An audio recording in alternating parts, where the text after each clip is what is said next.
കോൺഗ്രസ് ഇത്തവണ വലിയ വിഷമഘട്ടത്തിലാണ്. എങ്ങനെയെങ്കിലും പാർലമെന്റിൽ അംഗസംഖ്യ കൂട്ടാനുള്ള ശ്രമത്തിലാണ് പാർട്ടി. പക്ഷേ കാര്യങ്ങൾ ഒട്ടും അനുകൂലമല്ല. ഹിന്ദി ഹൃദയഭൂമിയിൽ എല്ലായിടത്തും കോൺഗ്രസ് ദുർബലമാണ്. ജയിക്കാവുന്ന ഒരു സംസ്ഥാനം പോലും കോൺഗ്രസിന് പറയാനില്ല. ഈ സാഹചര്യത്തിൽ ബി.ജെ.പിയുടെ 370 സീറ്റ് ടാർഗറ്റ് തടയാൻ കോൺഗ്രസിന്റെ മുന്നിൽ ഒറ്റ വഴിയേ ഇനിയുള്ളൂ. അത് ദക്ഷിണേന്ത്യ പിടിക്കുകയാണ്. പൂർണ്ണമായും ബി.ജെ.പിയുടെ പിടിയിലല്ല ദക്ഷിണേന്ത്യൻ സംസ്ഥാനങ്ങൾ. കർണാടകയിൽ അവരുടെ ഭരണം കോൺഗ്രസ് അവസാനിപ്പിക്കുകയും ചെയ്തു. ഇത്തവണ എല്ലാ സംസ്ഥാനത്തും കോൺഗ്രസ് മുന്നേറ്റമുണ്ടായാൽ അത് ദേശീയ തലത്തിൽ പാർട്ടിക്ക് നേട്ടമായി മാറും. ദക്ഷിണേന്ത്യയിൽ ശക്തമായ മുന്നേറ്റമുണ്ടായാൽ അത് പ്രധാനമന്ത്രി നരേന്ദ്രമോദിയെ നേരിടാനുള്ള ഊർജമായി കോൺഗ്രസിന് മാറും. അതുമാത്രമല്ല, പാർലമെന്റിൽ ബി.ജെ.പിയെ ദുർബലമാക്കാനും ശക്തമായ പ്രതിപക്ഷമായി മാറാനും കോൺഗ്രസിന് സാധിക്കും. തമിഴ്നാട്, കേരളം, കർണാടക, ആന്ധ്രാപ്രദേശ്, തെലങ്കാന, പുതുച്ചേരി എന്നീ സംസ്ഥാനങ്ങൾ ചേർന്ന് 130 എംപിമാരെ പാർലമെന്റിലേക്ക് അയക്കുന്നുണ്ട്. 2019 ബി.ജെ.പി ഇതിൽ 29 സീറ്റുകൾ നേടിയിരുന്നു. അതിൽ 25 എണ്ണവും കർണാടകയിൽ നിന്നായിരുന്നു. ബാക്കി തെലങ്കാനയിൽ നിന്നും കിട്ടി. കേരളം, തമിഴ്നാട്, ആന്ധ്രാപ്രദേശ്, പുതുച്ചേരി എന്നീ സംസ്ഥാനങ്ങളിൽ ബി.ജെ.പി തരിപ്പണമായി. പക്ഷേ കോൺഗ്രസും ഇവിടങ്ങളിൽ നേട്ടമുണ്ടാക്കിയില്ല.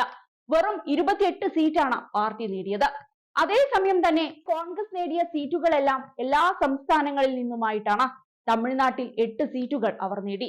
കേരളത്തിൽ 15 സീറ്റും 3 എണ്ണം തെലങ്കാനയിലും 1 സീറ്റ് വീതം കർണാടകയിലും പുതുച്ചേരിയിലും കോൺഗ്രസ് നേടുകയായിരുന്നു.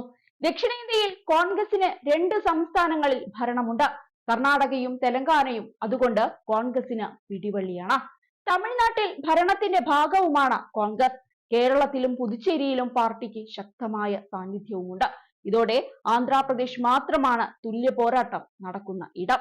കോൺഗ്രസിന് ഇത്തവണ ദക്ഷിണേന്ത്യയിലെ സീറ്റുകൾ വർദ്ധിപ്പിക്കുകയാണ് ലോക്സഭയിലെ സാധ്യതകൾ വർദ്ധിപ്പിക്കാൻ വേണ്ടി ചെയ്യാവുന്ന ഏക കാര്യം.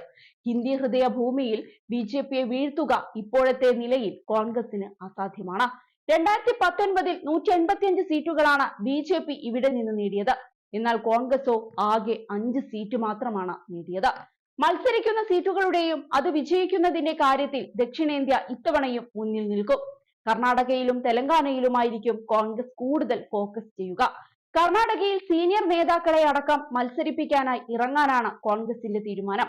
പക്ഷേ പലരും വഴങ്ങിയിട്ടില്ല. പൊതുമരാമത്ത് വകുപ്പ് മന്ത്രി സതീഷ് ജാർകിഹോളി, കായിക മന്ത്രി ബി നാഗേന്ദ്ര, ലക്ഷ്മി ഹെബ്ബാൾക്കർ, എസ്.സി. മഹാദേവപ്പ എന്നിവരെല്ലാം മത്സരിക്കാൻ താല്പര്യമില്ലാത്തവരാണ്. ഇവർ സ്ഥാനാർത്ഥിത്വം വേണ്ടെന്ന നിലപാടിലാണ്. പാർട്ടി നിർബന്ധിച്ചാൽ ഇവർ ബി.ജെ.പിയിലേക്ക് പോകാനും സാധ്യതയുണ്ട്. ഇതിനിടയിൽ തെരഞ്ഞെടുപ്പിൽ ഇത്തവണയും എൻ.ഡി.എ കൂറ്റൻ വിജയം നേടുമെന്ന സി ന്യൂസ് മാട്രിനൈസ് അഭിപ്രായ സർവേ കോൺഗ്രസിന്റെ പ്രതീക്ഷയ്ക്ക് മങ്ങലേൽപ്പിച്ചിട്ടുണ്ട്.